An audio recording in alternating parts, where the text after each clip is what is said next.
सुखमणि आश्रम से बिरल। आज मैं आप सभी को पंच तत्व के बारे में समझाऊंगी। पंच तत्व के नाम इस प्रकार से है: पृथ्वी तत्व, आकाश तत्व, वायु तत्व, जल तत्व और अग्नि तत्व। ये पंच तत्व प्रेममय है। प्रेम शब्द बड़ा ही महान है।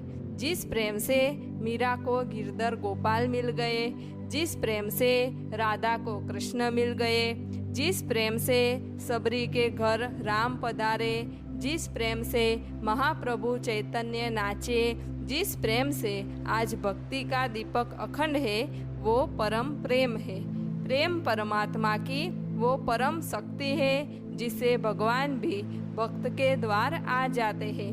प्रेम समर्पण का वो प्रवाह है जिसमें मनुष्य का संपूर्ण अस्तित्व विलीन हो जाता है और जो शेष रहता है वो है प्रेम। प्रेम को शब्दों से समझाया नहीं जा सकता। प्रेम तो वो अनुभव है, वो चैतन्य है, वो ऊर्जा है जिसकी अनुभूति ही की जा सकती है। पंच तत्व जो विश्व ब्रह्मांड में है वो प्रेम है। तो हम पहला तत्व समझते हैं, पृथ्वी तत्व।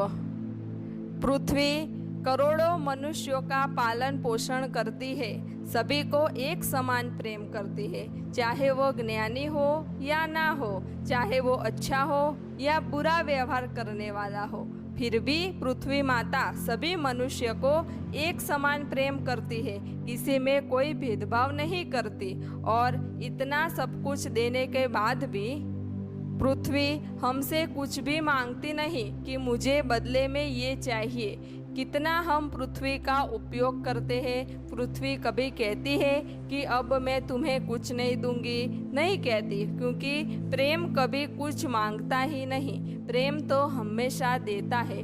कितने भी बीज डालो जमीन में वो फलीभूत हो जाते हैं।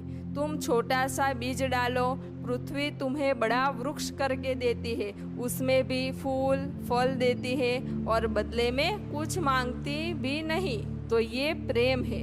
और मनुष्य तो एक रचकण भी दे तो भी मांगता है कि मुझे इसके बदले में इतना चाहिए तो ही मैं दूंगा।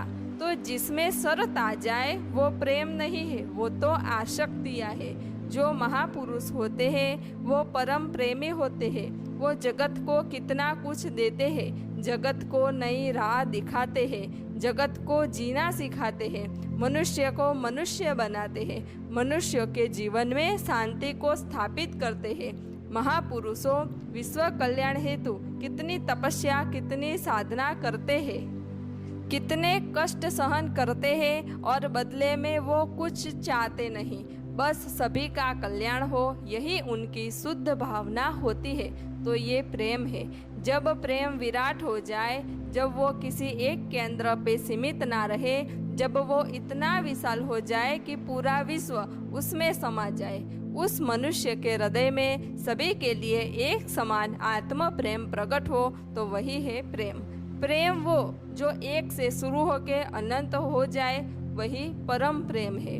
पृथ्वी तत्व हमें सिखाता है कि सहनशील बनो तो ही तुम ऊपर उठ सकते हो। यानी जब मनुष्य सहनशील बनेगा तभी उसके भीतर ज्ञान ग्रहण करने की, गुण ग्रहण करने की क्षमता बढ़ेगी। दूसरा है आकाश तत्व। आकाश तत्व पूर्ण प्रेम से भरपूर है। उसमें सूर्य हमेशा सबको एक समान रोशनी देता है, चंदा हमेशा सबको एक समान शीतलता प्रदान करता है, तारे एक ही प्रकाश से टिमटिमाते हैं, जब गगन में से बारिश होती है तो एक समान मीठा जल बरसता है। तो ये प्रेम है जो सिर्फ देता है और देकर ही उसे आनंद मिलता है। पंच तत्व प्रेम से भरपूर है। अगर मनुष्य पंच तत्व को जान ले, पंच तत्व में समाहित हो जाए, तो मनुष्य भी प्रेम पूर्ण हो जाता है। आकाश तत्व हमें सिखाता है कि अपने भीतर शून्यता निर्माण करो तो तुम विराट हो जाओगे, स्वच्छ हो जाओगे। तुम्हारे भीतर भी सूरज जैसा प्रकाश और चंद्रमा जैसी शीतलता प्रकट होगी और तुम जग में हमेशा सबका कल्याण कर सकोगे। जब तुम ध्यान साधना करोगे तो उस तपश्चर्या से तुम्हारे भीतर ज्ञान की वर्षा होगी और तुम इस ज्ञान की रोशनी से परम धाम तक पहुंच सकोगे। आकाश तत्व में सूरज, चंद्र, तारे, ग्रह, नक्षत्र, उल्काएं, कितना सब कुछ है, फिर भी वो अहंकार करता है क्या? नहीं। और मनुष्य के पास कुछ भी नहीं होता, फिर भी वो कितना अहंकार करता है। तो आकाश तत्व से हमें सीखना चाहिए कि हमारे पास कितना भी ज्ञान हो, कितना भी वैराग्य हो, धन संपत्ति हो, कुछ भी हो, लेकिन हमें कभी अहंकार नहीं करना चाहिए। तो ही हम सूक्ष्म से विराट बन सकते हैं। जो हमें विराट बनना है तो सदा अहंकार शून्यता में रहो। आकाश तत्व में कितने बादल आते हैं जाते हैं, लेकिन क्या आकाश तत्व की शून्यता कभी जाती है क्या? नहीं। तो वैसे ही भक्ति मार्ग में कितने भी माया रूपी बादल आए, लेकिन हमारा ध्यान साधना से जो हम शून्य की स्थिति प्राप्त करते हैं, हमें उस स्थिति में ही स्थिर रहना चाहिए। तीसरा है वायु तत्व। वायु तत्व के बिना तो हमारा जीवन ही नहीं है। सभी को वायु तत्व एक समान वायु प्रदान करता है, वो सभी को देता है, इसलिए उसका भंडार कभी खूटता नहीं। क्या कभी वायु कम हो सकती है क्या? नहीं, क्योंकि जो देता है उसके पास कभी कम नहीं होता। वायु तत्व पेड़ को, प्राणी को, पंछी को, मनुष्य को, सभी को एक समान आनंद देता है। वायु तत्व से हमें सीखना चाहिए कि मनुष्य के पास जो कुछ भी हो उसे वह बांटना चाहिए, सभी को समान भाव से बांटना चाहिए। बांटना कार्य आपका है, कोई ले या ना ले ये कार्य आपका नहीं है। वायु तत्व से हमें सीखना चाहिए कि हमें अपने लक्ष्य तक पहुंचने के लिए निरंतर प्रसारित होना चाहिए, निरंतर कार्यरत होना चाहिए, कभी भी थकना नहीं चाहिए, तो हम जरूर अपने लक्ष्य तक पहुंच सकेंगे।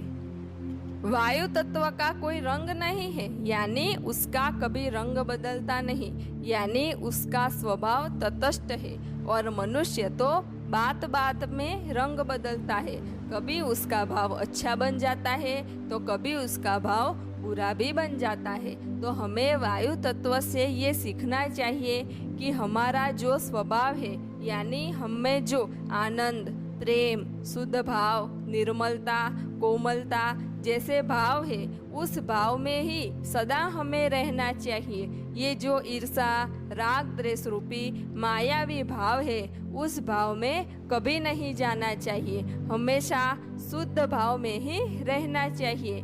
जैसे वायु को देखा नहीं जा सकता, उसकी अनुभूति ही की जा सकती है, वैसे ही आत्मा की, परमात्मा की भी अनुभूति ही की जा सकती है। अनुभूति से ही हम परम तत्व को जान सकते हैं। चौथा है जल तत्व। जल तत्व का गुण है निर्मलता, कोमलता और सदा ही बहते रहना। जल तत्व से हमें यह सीखना चाहिए कि हमारे पास जो भी ज्ञान हो वो हमें सदा सबको बांटना चाहिए। जल के प्रवाह की तरह सबको ये ज्ञान मिले, ऐसी भावना रखनी चाहिए। जैसे नदी गांव, शहर सभी जगह से गुजरती है, चाहे वो छोटा गांव हो या बड़ा गांव हो, सभी के बीच से नदी गुजरती है और सभी को जल देती है। कोई जल पिए या ना पिए, लेकिन वो सभी गांव के रास्ते से गुजरती है, क्योंकि बहना जल का धर्म है। वैसे साधक को भी उसे जो भी ज्ञान मिला, तत्व ज्ञान मिला, उसे जो भी अनुभूतियाँ हुई, वो सबको कहनी चाहिए, ताकि कोई और आत्माएं भी आध्यात्मिक मार्ग में आए। सबको आध्यात्मिक मार्ग से जोड़ना ये साधक का धर्म होना चाहिए। कोई जुड़े या ना जुड़े, पर सदा सबको सही राह दिखाना ये कार्य हमें करते रहना चाहिए। जल तत्व नदी, सरोवर या सागर के माध्यम से सभी जगह नहीं पहुंच सकता, तो जल सागर में, नदी में रहकर तपस्या करता है और बाष्प बन के ऊपर उठता है। उसके बादल बनते हैं और जब बादल में जल भरता है तो ये बादल पूरे विश्व में बरसते हैं और सभी को जल मिल जाता है। वैसे ही साधक को प्रयत्न करना चाहिए, जो जागे उसे जगाना चाहिए। फिर सभी को तो वो जगा नहीं सकता, तो उसे ध्यान साधना कर तपस्या करनी चाहिए और परमपिता परमात्मा से प्रार्थना करनी चाहिए कि हे परमात्मा, मुझ में जो भी ज्ञान है मैं सबको बांट सकूं, ऐसी मुझ पे कृपा करे। जैसे नदी सागर में बहकर मिटकर विराट बन जाती है, वो अपना खुद का अस्तित्व खोकर विशाल बन जाती है, वैसे ही साधक को साधना करते करते अपना अस्तित्व शून्य करके परम तत्व में समाहित होना चाहिए, तो ही वो विराट बन सकता है। सभी पंच तत्व अपने स्वभाव के अनुसार ही कार्यरत है, अपने गुणों के आधार से ही वो कार्य करते हैं, कभी अपने गुणों से विमुख नहीं होते। वैसे ही मनुष्य को अपने स्वरूप को पहचान कर अपने आत्मा के जो गुण है तो सदा उस गुणों में ही रमण कर गुणातीत पद पर पहुंचना चाहिए। अब आखिरी तत्व है अग्नि तत्व। अग्नि तत्व से हमारे मन, मस्तिष्क, बुद्धि शुद्ध होती है। अग्नि तत्व से मनुष्य में जो नकारात्मक शक्तियाँ हैं वो दूर होती है और मनुष्य को सकारात्मकता प्राप्त होती है। इसलिए हम जितना अग्नि तत्व के समीप रहते हैं उतना ही हम निरोगी रहते हैं, क्योंकि अग्नि तत्व में ऊर्जा है। पहले के समय में नारी ज्यादा देर तक चूल्हे के पास ही रहती थी, क्योंकि चूल्हे में भोजन बनाने में बहुत समय लगता था, इसलिए पहले की नारियां निरोगी थी। एक दीप जलाने से भी हमारे घर में जो नकारात्मक शक्तियां हैं वो दूर होती है और सकारात्मक शक्तियों का प्रभाव हमारे घर में बढ़ता है। अग्नि तत्व से हमें यह सीखना चाहिए कि हमें हमारे घर में, हमारे घट में उजाला करना चाहिए और इस उजाले से दूसरों को भी प्रकाश मिले, ऐसा कार्य करना चाहिए। कितना भी अंधकार हो, लेकिन अगर हम एक दीप जला दे तो तुरंत प्रकाश हो जाता है। वैसे ही कितनी भी विषम परिस्थिति हो, लेकिन जो हमारे पास थोड़ा भी ज्ञान हो तो हमारे जीवन में प्रकाश ही प्रकाश हो जाता है। घर में सकारात्मक ऊर्जा बढ़ाने के लिए हमें सरसों या तिल के तेल का दिया करना चाहिए, जिससे हमारे घर की सारी नकारात्मक ऊर्जा दूर हो जाती है। ये पंच तत्व हमारे देह में भी है और छठा तत्व है आत्म तत्व, जो सबसे महान है।